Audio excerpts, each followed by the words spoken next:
क्या मोहित हो गया। यहां तक कि ब्रह्मादि देवताओं का भी ठिकाना नहीं रहा हर्ष, और उनको देखकर मोहित हो गए। नाम रख दिया उसका उर्वशी, उर्व प्रदेश से पैदा हुआ। अब उर्वशी को देख के स्प्रेहा होने लगी, सबको ईर्ष्या होने लगी। देखो हमसे भी सुंदर है, हमसे भी सुंदर है। भाई इस सभा में हम सब लोग बैठे हैं, सबने बढ़िया बढ़िया कपड़े पहने, अच्छा अच्छा सबने श्रृंगार किया है, और एक अद्भुत श्रृंगार वाला कोई पहुंच जाए, कोई बढ़िया से कपड़े पहनने वाले पहुंच जाए, तो सबकी नजर ऊपर, हाय सूट को तो बहुत देखना, ये साड़ी का तो भाई चो कड़ा तो कम से कम होने लगे, जो 3 लाखों को होने यही तो ईर्ष्या भी पैदा हो जाएगी मन में। ओ ये सूट ऐसे तो 3-4 है, पूर्ववती ले आई हूं, चाहे ना हो घर में, लेकिन ईर्ष्या स्वतः पैदा हो जाएगी। यही भाव उन अप्सराओं के मन में भी आने लगा उर्वशी को देखकर। जो स्वयं नारायण जिनको प्रकट कर रहे, कैसी शक्ति हो। नारायण ने कहा इसको भी रख लो तुम, ये भी तुम्हारे साथ रहेगी, और जाओ स्वर्ग चले जाओ, तुम्हारी कोई आवश्यकता नहीं है, और हम पर तुम्हारा कहीं भी कोई भी बल चलने वाला नहीं है। सबने कहा अब हम समझ गए महाराज आप कौन हो, हमको ज्ञात हो गया कि तुम हो कौन। आप स्वयं नारायण महाराज भगवान श्री विष्णु के अवतार हैं, यह दूसरे कौन है ये तो बता। बोले ये नर है, हम नारायण। ये नर कौन है?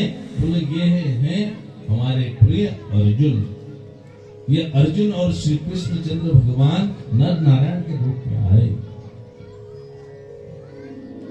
अब तो जितनी अप्सराएं वहां पर थी, सब भगवान की वह दिव्य छवि देखकर सब व्यामोहित हो, सब आनंदित हो।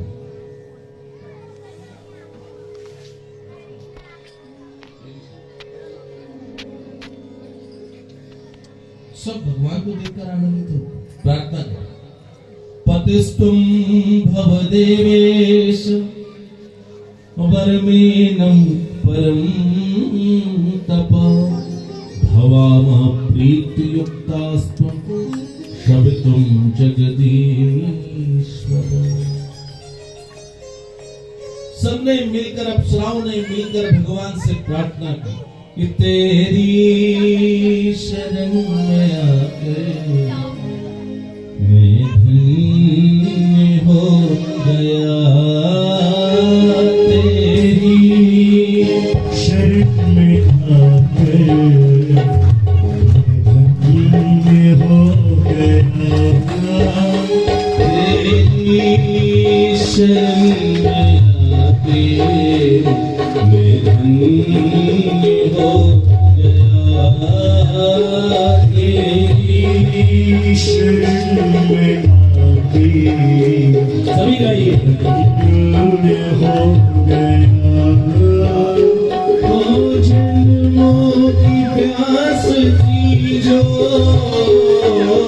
जन्मों की प्यास थी जो, जन्मों की प्यास थी जो, जन्मों की प्यास थी जो, संपन्न हो गया।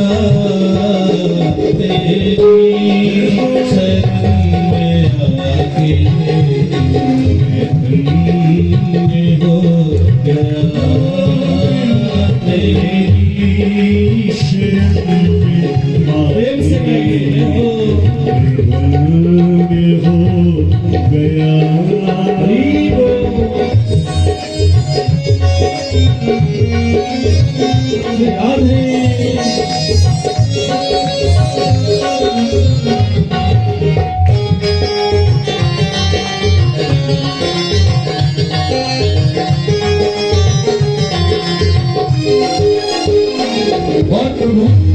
इस संसार में घूमते घूमते अनेक प्रकार के समाज से हमारा मिलना हुआ। किसी ने किस भाव से देखा, किसी ने किस भाव से देखा, लेकिन जो सुंदरता आपके रूप में दिखी, जो सौंदर्य आपके स्वरूप में दिखा, वो कहीं नहीं दिखा। कितने मिले अमीर यहाँ, कितने गरीब।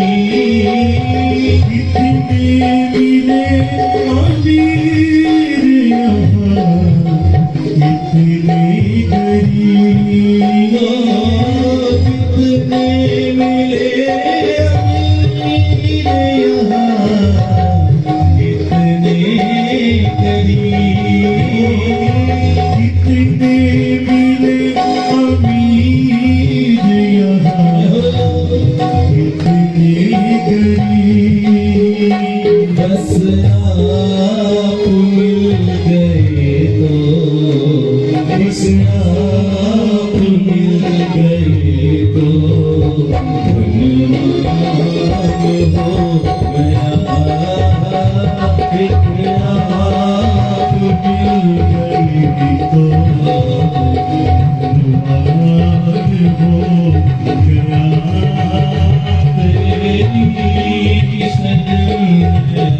मिल गई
तो कि प्रभु ये तो महाराज इंद्र की बड़ी कृपा हुई हम पर कि उन्होंने इस भाव से हमको भेजा। आज हमारा भी जीवन तृप्त हो गया आपका दर्शन करके। दुख में तड़प रहा था प्रभु मुद्दतों से मैं, दुख में तड़प रहा प्रभु मुद्दतों से मैं, दुख में तड़प रहा था प्रभु मुद्दतों से मैं, दुख में तड़प रहा था प्रभु मुद्दतों से मैं।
आपके चरणों में ही रहना चाहते हैं और संसार का कोई सुख आपको नहीं करना कभी का दूर प्रभु चरणों से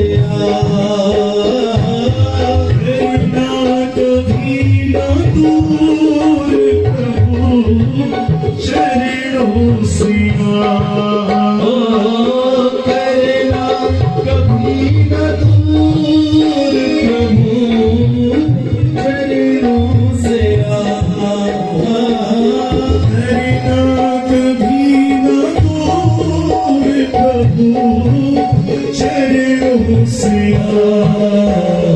चरणों के ही सहारे, चरणों के ही सहारे भव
भगवान की जय, भगवती मैया की जय। उन 16,050 में सबने प्रार्थना कि प्रभु केवल आपके चरणों का सहारा है, आप हमको अपना स्वीकार करें और हम आपको पति रूप में स्वीकार कर चुके हैं। भगवान बोले ये अच्छी खासी मुसीबत है, तुम हमारा तब क्या भंग करने आई थी, तुम तो सब कुछ है पहले विचार करके आए। इतनी देर में नर भगवान जो है अर्जुन स्वरूप उनकी आंख खुल गई और ये सारा सुनाओ, सावधान किया प्रभु, मान जाओ, है? इनकी चिकनी चुपड़ी बातों में आने की आवश्यकता नहीं है, ये ठग ले जाएंगे तुमको। तुम जानते हो इंद्र की अप्सराएं ही है। याद है एक बार पहले तब भंग हुआ था, उस समय प्रहलाद से युद्ध करना पड़ा था।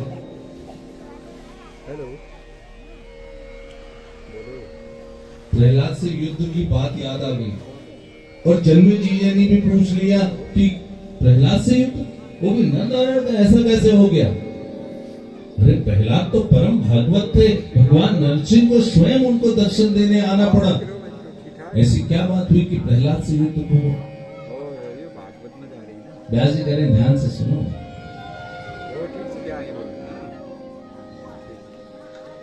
नर नारायण को लगा कि यदि इन अप्सराओं की बातों में आ गए और इन विषय भोगों में लिप्त हो गए तो सबसे पहले तो ऋषि समाज का अपमान हो गया। क्या लोग सोचेंगे ऋषियों के बारे में? अरे ऋषि मुनि तपस्या कर रहे थे जंगल में, देखो 2-4 सुंदरियां क्या आई, उनकी तपस्या ही भंग कर दी। ऋषि मुनियों का मैं उपहास का पात्र बन जाएंगे नरक। और व्यास जी ने कहा कि जड़ चेतन गुण दोषमय विश्व की करता। इस संसार में सभी में कुछ ना कुछ दोष हैं और ये संसार बना ही त्रिविध अहंकार से है, सत्व रज और तम से। जब जिस भाव की अधिकता होगी तो वह भाव प्रकट होकर सामने आएगा। भाई सत्व रज की अधिकता हुई तो यज्ञ करने का इच्छा होगी और राजसी तत्व की अधिकता हुई तो यज्ञ में विवाद खड़े कर, और तामसी यज्ञ के तामसी तत्व की अधिकता हुई तो युद्ध पर उतरा, लड़ाई झगड़े पर। अब सब तो इन तीनों तत्वों से ये बन गए। इन वरांगनाओं के समूह के चक्कर में बताओ महाराज सब गड़बड़ हो जाएगा। हमारा पूर्व काल का सारा क्रिया धारा सब चौपट हो गया था। इतना जब तक हमने किया था, जरा सा अहंकार करने पर सब गड़बड़ हो गया। बोले हुआ क्या, वो तो बता दो। अब बताओ कि महाराज प्रहलाद जी के पिताजी हिरण्यकश्यप और नारायण से तो शुरू से गए। अंत में नारायण को गालियां देते देते परलोक सिधार गए, लेकिन परम भागवत श्री प्रहलाद जी भगवान के चरणों में नित्य प्रेम करते थे। किसी ने उनसे भी कह दिया, अरे नारायण तुम्हारे पिता का शत्रु है भाई, तुम्हारे पिता को मार। लेकिन प्रहलाद जी ने पुनः बड़े निवेदन से किया कि जो था सो था, लेकिन आज नारायण मेरे परम गुरु, आज नारायण ही मेरे सर्वस्व है। अब मैं इस मार्ग में कभी जाऊंगा ही नहीं। भगवान ने भी यही नारायण को, यही प्रहलाद जी को कहा था कि प्रहलाद जी तुम्हारे वंश में जितने भी लोग होंगे मैं किसी का कभी वध नहीं करूंगा, किसी को मारूंगा नहीं। यह आश्वासन दिया और सुतल लोक का राज्य दिया था। प्रहलाद जी तो तपस्या करने चले थे, लेकिन अन्य जो दैत्य हैं इन सबको लगा देखो हमको कुछ तो करना ही चाहिए, कुछ ना कुछ तो हमको करना ही चाहिए। ये तो चले गए हैं, ये तो भगवान की भक्ति में लीन है, हम क्या करेंगे। अब सब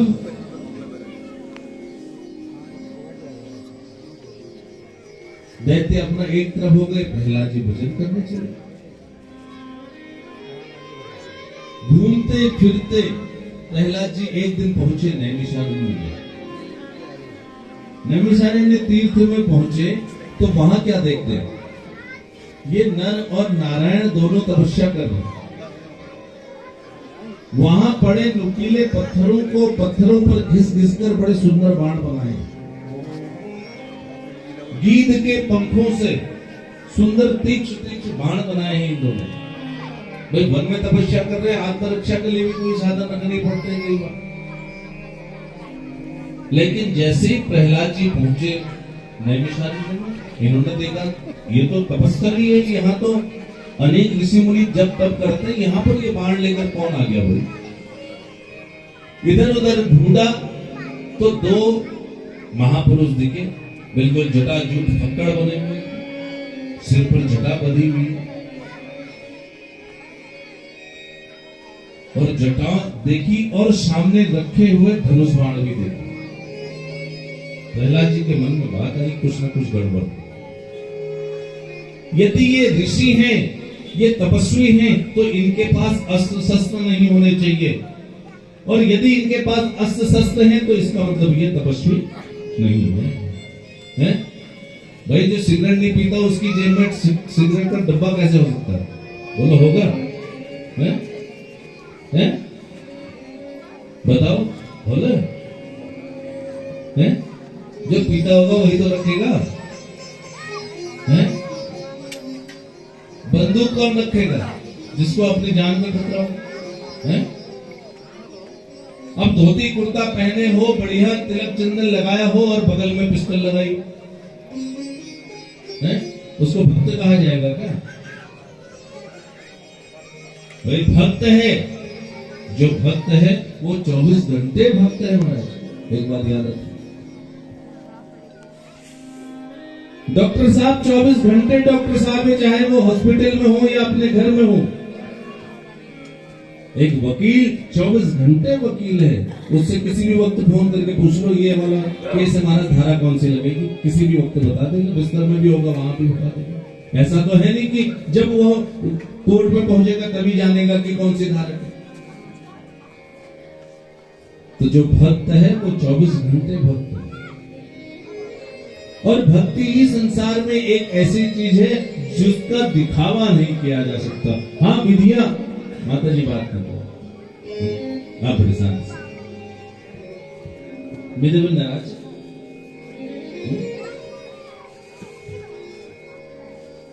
बड़े आराम से। आज दिन कहे नहीं गोमिल चुप हो जाओ। आज सब नीलम जो है बेरा तक, हे भगवान ब्याजो आरती कर दियो, घरों में जैसे से जा चुके बेरा तो जागरण बहुत भार पड़ रहा है। आज 2 तारीख को आज वो दिन क्यों हो रहा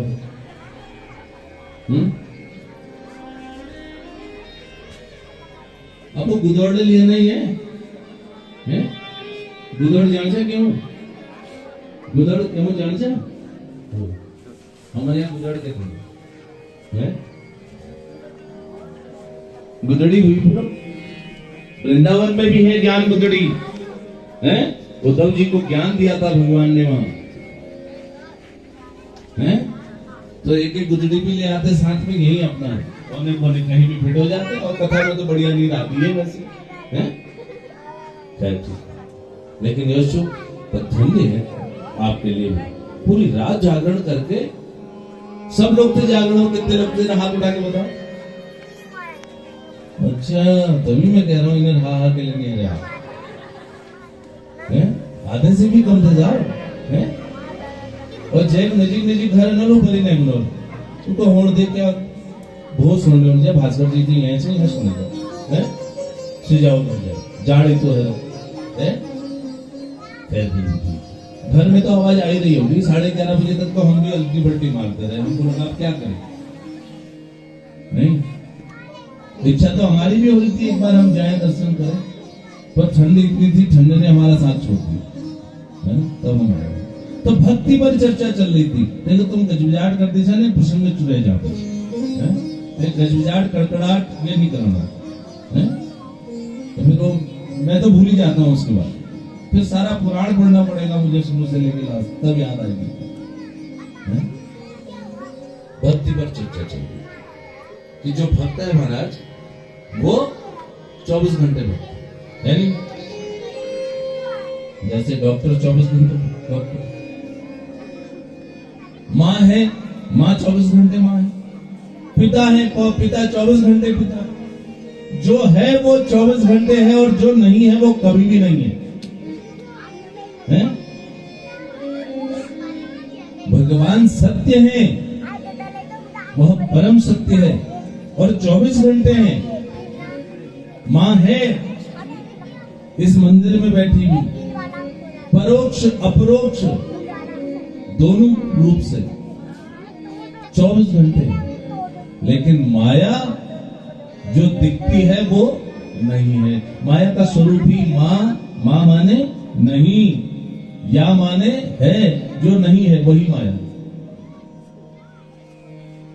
जो है ही नहीं उसी को हम माया कहते हैं। कितना भ्रमित कर देता है जादूगर हमको। जादूगर देखा है?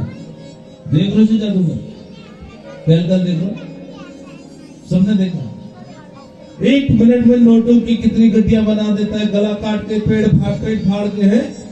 कौवे को कबूतर, कबूतर को हंस, हंस को बगुला, ऐसे बना के दिखा देता है। अभी 10 गड्डियां बनाई थी 50 के 100 के नोटों की, थोड़ी देर में झोली फैला कर महाराज ने तो 10 रुपए 5 रुपए। अरे भाई अभी तो इतनी गड्डियां बना रहा था, उसी में से एक गड्डी रख लेता, क्या जरूरत थी बनाने? बस वही माया है, वो जो तुमको दिखा रहा है नहीं वो सत्य, लेकिन तुम देख कर आश्चर्यचकित हो, हाय हाय गला काट दिया, कटा कुछ नहीं होता है। अगर इतना हर एक जादू के हर 100 में एक का गला काटेगा तो आधी दुनिया हो जाएगी, नहीं?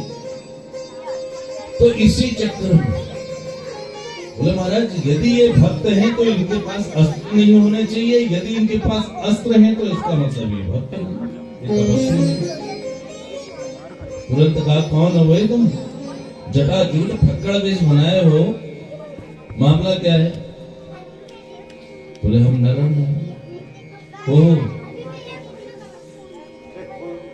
हमको तो लगता है कि तुम तप में माहिर नहीं हो, युद्ध में माहिर हो, और अपनी इच्छा अनुसार यहाँ से जितना जल्दी हो सके चले जाइए, नहीं तो ऐसे अपराध को हम समझ नहीं पाएंगे। प्रहलाद नाम है हमारा।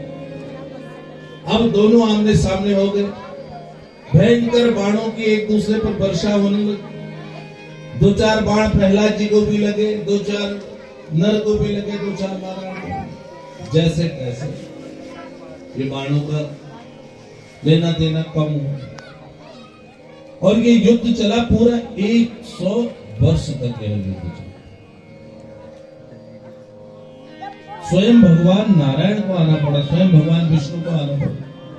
भगवान ने कहा क्या कर रहे हो भाई आपस में, है? अरे सब एक ही घर में रहते हो, एक ही भगवान के पूजक हो और आपस में ऐसा करते हैं क्या? गलत काम करते हैं, ऐसा नहीं करना चाहिए। प्रहलाद जी हाथ जोड़कर खड़े हो गए, प्रभु क्या बात है, आप कहाँ? अरे देखो इतनी बड़ी बड़ी दाढ़ी और इतने बड़ी बड़ी जटाएं रखी हैं और धनुष बाण ली। भगवान बोले कोई बात नहीं, सब अपने ही तो हैं, ये तो आत्मरक्षा के लिए इन्होंने साधन जुटाया था, तो इसलिए अब इनको क्षमा करो, तुम अपनी जगह जाओ और ये अपना काम करेंगे। नर नारायण को आशीर्वाद दिया कि जाओ तुम अपने तप करो। प्रहलाद जी अपने स्थान को चले गए। जन्मेजय जी ने पूछा कि ये युद्ध का कारण क्या रहा, क्या कारण रहा? प्रहलाद जी भी परम भागवत और दोनों ही नर और नारायण भी भगवान के स्वयं अवतार, क्योंकि भगवान ने तो स्पष्ट कह दिया था कि ये दोनों मेरे ही अवतार। लेकिन कारण क्या रहा? व्यास जी कह रहे हैं इस संसार में जो भी गड़बड़ होती है ना, वो अहंकार के चक्कर में, मैं और मेरे के चक्कर में होती है कि नहीं होती? होती है ना कई बार, मैं बोल है? वो कहता है मैं अच्छा, वो कहता है मैं अच्छा, और मैं के चक्कर में सब गड़बड़, जो अपना है वो भी दूर चला जाता है। तो अहंकार को त्याग कर, अहंकार रहित होकर, देखो धन का अहंकार है तो यही छूटना है, सुंदरता का अहंकार हो तो जब तक एक उम्र होगी तभी तक वो है, जैसी झुर्रियां आ जाएंगी चेहरों पर है, सब एक तरफ धारा का धारा। तो अपने हृदय का अहंकार को त्याग कर, लेकिन त्यागना थोड़ा कठिन होता है। फिर भी यदि हृदय में माँ की वह दिव्य मूर्ति स्थापित कर लोगे तो ऐसे कार्यों के लिए स्थान ही नहीं रहेगा हृदय। देखो पाखंड के लिए स्थान, जब माँ भगवती जब पहले ही कमरे में कोई बैठा है तो दूसरा आदमी कैसे घुसेगा वो, कि पहले से ही भगवान देख लेते हैं इसके मन में बैठा क्या है। शीतल भक्ति का माहौल है, भगवान का भजन करने का मन है, मंत्रों का उच्चारण है, यह हृदयगत है, इस भवन में पहले से ये विराजमान है, तो काम क्रोध लोभ मोह मात्सर्य ईर्ष्या दंभ पाखंड इनके लिए स्थान ही कहाँ बचा? ये बाहर से देख के चले जाते हैं महाराज हमारे लिए। इसलिए सब कम से कम विकारों को त्याग कर भगवान की शरणागति धारण करनी चाहिए। पुनः टाइम बताओ, टाइम बताओ,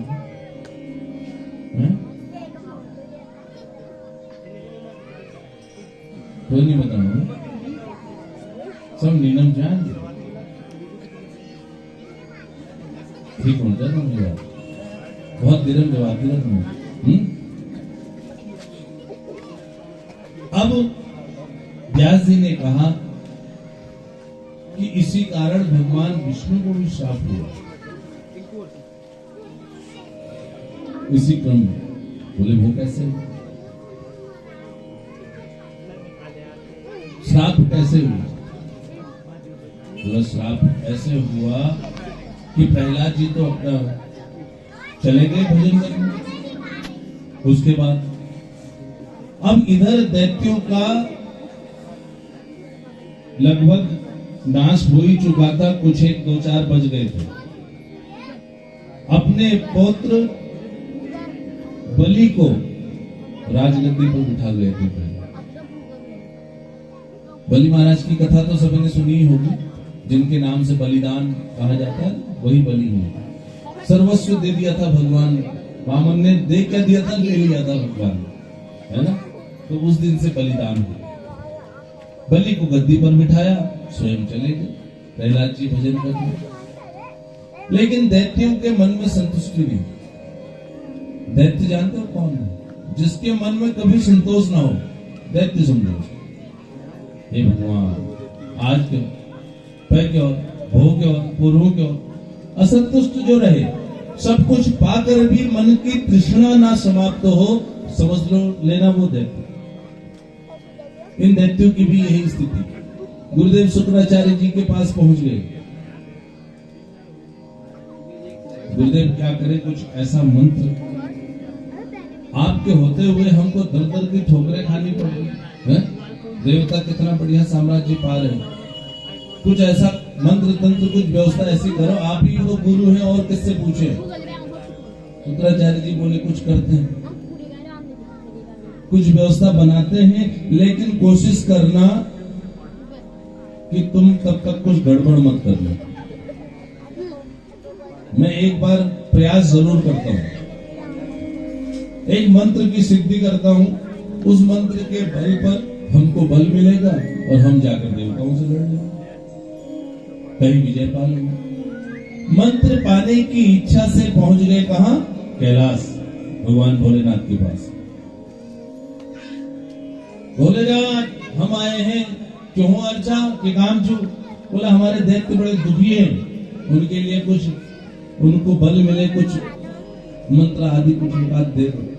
भोलेनाथ समझ गए कि ये दैत्यों का बल बढ़ाएंगे, फिर संसार में रक्तपात होगा, कहीं ना कहीं अनाचार में विचार होगा। इसलिए भगवान भोलेनाथ ने कहा देखो कुछ हम और उपाय करते हैं, लेकिन मंत्र तो बेटा मिल जाएगा, लेकिन मंत्र पाना बड़ा कठिन हो जाएगा।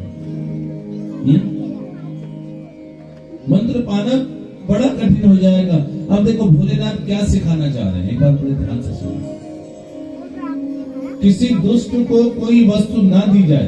अब आपको लगता है ये दिमाग से इसका गड़बड़ है, ये कभी कुछ भी उग्र हो सकता है, कभी कुछ भी गड़बड़ हो सकता है। अब तुम्हारे पास घर में बंदूक रखी है, वो आ जाए महाराज एक बंदूक दे दो, जरा सा मैं आज हाथ में पकड़ना चाह रहा हूँ और बंदूक लेके घूमना चाह रहा हूँ, दे दोगे क्या? बहाने बनाओ, अरे खराब है, लाइसेंस बनवाओ जरे, या चुनाव हो रहे हैं वो पुलिस वालों ने जमा कर रखी है, ऐसा ही तो कहोगे। बाबा भी यही बहाना बनाना चाह रहे। बाबा कह रहे बेटा मंत्र तो मिल जाएगा, लेकिन बहुत मेहनत लगेगी। शुक्राचार्य बोले क्या करूं प्रभु, बताओ तो सही, मेहनत किसमें करनी है, क्या करना है ये बता दो। बोला 1000 वर्षों तक तपस्या करनी पड़ेगी, 1000 वर्ष तक, और वो तपस्या भी ऐसे होगी कि नीचे भूसी जलानी पड़ेगी। क्या बोले तुम्हारे यहाँ भूस है? मडुआ मान के जो निकलता है क्या भूसा बोली ना है? भूसी जलाओगे और भूसी का धुआं पीते पीते 1000 वर्ष तक तप करो। भास्कर जी ऐसे मिलता है। बाबा कह रहे 1000 वर्ष तक धुएं में मुंह टिका के रखोगे तो ये मंत्र तुमको अपने आप मिल जाए। मरता क्या नहीं करता। शुक्राचार्य बोले यो भले आफत है भाई, ये बढ़िया आफत आई, किसका भला करने की सोच रहा हूं, लेकिन अब गुरु का धर्म भी निभाना है। बोले महाराज जरूर करूंगा। अब भूसा इकट्ठा कर करके लाते जलाते हैं और तब करते मंत्र का जप करते। भगवान भोलेनाथ को लगा ये तो सही में करने लग गया भाई, हमने तो ऐसी पागल बनाया था इसको। अब इसने कहीं 1000 वर्ष पूरे कर लिए तो सब। अब देवता बेचारे, उनको भी लगा भोलेनाथ ने सारू में कह तो दिया, वो तो जब करो बोलो भाई, तो कभी नंबर ऐसे हो तुम ऐसे कुछ उपाय कर ली। देवता गए अस्त्र शस्त्र लेके दानवों के पास, आप तुमको जीवित नहीं छोड़ेंगे। दानवों ने दैत्यों ने सब अपने हथियार सब जमीन पर रख दिए। महाराज निहत्थे को मारो, है यही सीखा है तुमने, निहत्थे पर आक्रमण करो। हमने हथियार रख दिए, हम नहीं लड़ेंगे। देवता बोले तुम हथियार रखो चाहे ना रखो, जैसे तुम्हारे कर्म में तुम मरने के लायक ही हो, हम तुमको छोड़ेंगे नहीं। और दैत्य डर के मारे पहुंचे। शुक्राचार्य जी तो है नहीं, कौन बचाए, वो तो तपस्या कर रहे। शुक्राचार्य जी की माता के पास, अमा अब जैसे बचा तुम्हें बचा, तुम्हें बचा सकता है। ये राक्षस पीछे पड़ गए, ये देवता सब पीछे पड़े हुए, इनसे हमारी जैसे तैसे अच्छा। शुक्राचार्य जी की माता जी, बिल्कुल चिंता मत करो, हम यहाँ हैं और हमारे यहाँ होते हुए तुमको कोई कुछ नहीं कह सकता, तुम पर कोई हाथ भी नहीं लगा सकता जब तक है। हम भृगु ऋषि की पत्नी है, इतना आसान है तुमको कोई छेड़ लेगा। अब तो आओ अच्छा, एक ऐसा मंत्र फूका कि सब देवता नींद में, सब सो गए, जैसे आज सो रहे ना लोग, आज हल्ले में होना, सब नींद में देवता, बिल्कुल नींद में ऐसे हो गए